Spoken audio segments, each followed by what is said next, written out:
Ladies and gentlemen, tonight, I want to share the Wheel of Life story of our founder sponsor. Life is like a wheel. Sometimes we are happy, successful, and strong, and sometimes we face pain, struggles, and unexpected challenges. This story is about survival, faith, courage, and never giving up despite the darkest moments in life. The title of this story is Survivor Experience as a Drug Mule Victim in Hong Kong.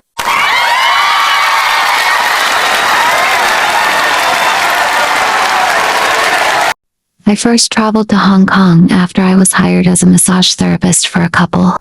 My main responsibility was to give them massage therapy, but since there were 2 workers in the house, I also helped with some household chores together with my coworker. At that time I felt grateful because I had a good employer and a stable job. I was simply working hard, dreaming for a better future, and hoping one day to reach my dreams for myself and my family. Since it was my first time in Hong Kong, I was excited every time I had my day off. I felt happy and free exploring Central, where many Filipinas gathered during their rest day. It made me feel less homesick because I saw many Kababayans enjoying, sharing food, and spending time together. One day, I saw an agency that was hiring and recruiting people to work in Canada. Even though I was nervous, I gathered the courage to apply because I wanted a better future for myself and my family. That was also the place where I met many new friends who shared the same dream of going to Canada. We talked about our hopes, future plans, and the sacrifices we were willing to make just to achieve a better life. After 6 months in Hong Kong, I was blessed to find another employer, an Arab family living in Canada. My job was supposed to be taking care of their children, and I felt very hopeful because I believed this was finally my chance to start a new life in Canada.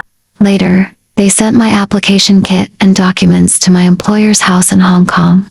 Unfortunately, my employer discovered that I was planning to leave soon. They became upset and decided to terminate me earlier than expected. I had already been terminated by my employer, and they told me to pack my luggage because I would be flying home the next day. I felt helpless and heartbroken because my dreams suddenly fell apart. Before going back to the Philippines, I went to Central to meet some of my friends. I was crying while telling them about my situation. At that time, I was very active in church, and my pastor had even asked me to give my tithes before I left Hong Kong. While I was there, some people introduced me to 2 black men. They said these men were hiring Filipinas and could help workers quickly return to Hong Kong with a job. At first, I didn't really believe them. I was emotionally lost, shocked, and mentally exhausted.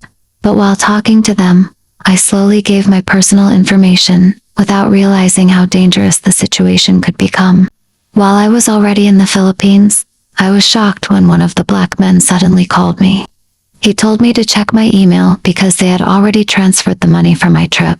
I was surprised because they really sent a large amount of money, and my plane ticket was also included in the email. At that moment, I realized that I was really going back to Hong Kong again. My flight was scheduled for the next day, and my mother was very worried. She said, "Anak, what kind of path are you taking again? Please be careful." So I traveled back to Hong Kong carrying the show money they had sent me. But when I arrived at immigration, I was stopped and questioned. The officers were suspicious because I was a terminated worker, yet I was suddenly returning as a tourist. They asked me to show proof of money, so I showed them the show money I was carrying. They looked surprised, and after questioning me for some time, they finally allowed me to enter Hong Kong.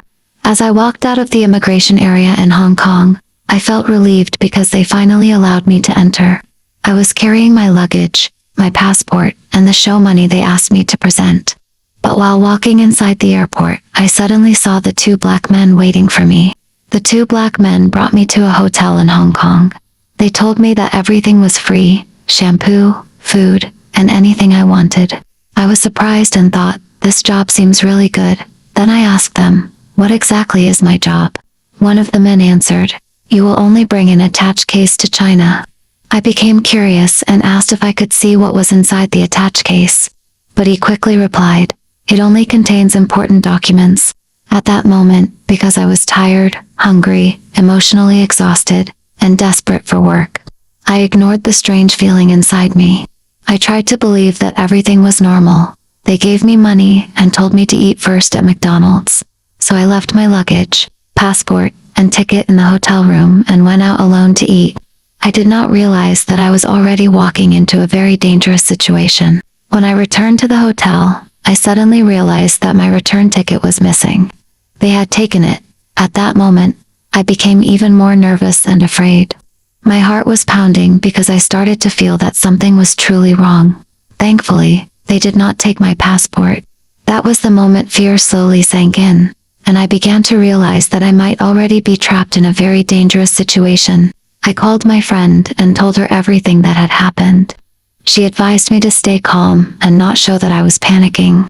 She said, "Tomorrow, go back to McDonald's and eat your breakfast. Lock your luggage, bring all your important things with you, especially your passport, and do not return to the hotel anymore." Her words made me realize that the situation was becoming more dangerous, and I needed to protect myself. I went to McDonald's and stayed there the whole day until the afternoon. I kept calling my friends, From the black men. They threatened me and saw me, they would kill me. asking if I could stay with them for the night, but no one was willing to let me stay. I did not know many people there, and I felt completely alone. Finally, I went to my pastor, hoping I could ask for a place to sleep, just for one night. But instead, he closed the door on me. That moment hurt me deeply. I felt abandoned, helpless, and emotionally broken. That night, I had nowhere else to go, so I returned to McDonald's. I sat there quietly, tired, scared, and emotionally exhausted. I kept holding my phone, hoping someone would still help me. Then I called my best friend again, and finally, she said, "Okay, stay there. I will pick you up." At that moment, I almost cried because, in the middle of my darkest night, there was still one person willing to help me. A few moments later, she arrived and secretly brought me to her employer's house, so I could sleep safely for the night. I will never forget that kindness for the rest of my life. Before sunrise, I quietly left my best friend's employer's house because I did not want her to get involved or lose her job because of me.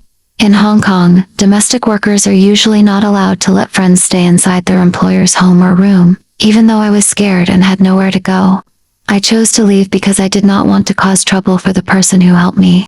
After leaving, I went to the computer rental shop owned by another friend. I stayed there for a while to rest and talk to her about my situation, hoping to figure out what I should do next. I told Aunt Mercy everything that had happened to me, and she felt sorry for my situation. She allowed me to stay with her and said, "This is the only thing I can offer you. If you want to sleep here in the computer shop, it's okay with me. At least you won't be freezing outside." At that moment, I felt deeply grateful because, even in the middle of my fear and struggles, there were still kind people willing to help me survive. Whenever I went outside, I covered my mouth like a Muslim woman and wore sunglasses so the black men would not recognize me. Then my best friend was connected to the Philippine embassy in Hong Kong, so I went there for help. 5 Hong Kong police officers accompanied me back to the hotel so I could safely get my suitcase. I gave the police the cell phone numbers of the black men, but they could no longer be reached. Later, the Philippine embassy contacted Philippine Airlines after learning that my return ticket was missing. Thankfully, they gave me a new ticket, and the next day, I was finally able to return home safely. I asked my lawyer if I had any criminal case because I was planning to go to Canada. My lawyer told me, "No, you are actually the one who should file a case against those black men." Even after that experience, I was still afraid.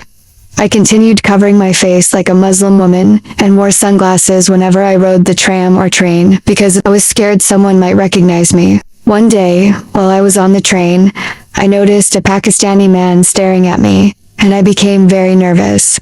Then he approached me and asked, "Are you Filipina?" I answered yes. He told me that he was looking for someone to help his wife. His wife came to me, and I signed a work contract with them that day. I finally went home happy because I knew I had a new job waiting for me the following week. My experience with the drug mule syndicate was one of the most terrifying experiences of my life, something I will never forget.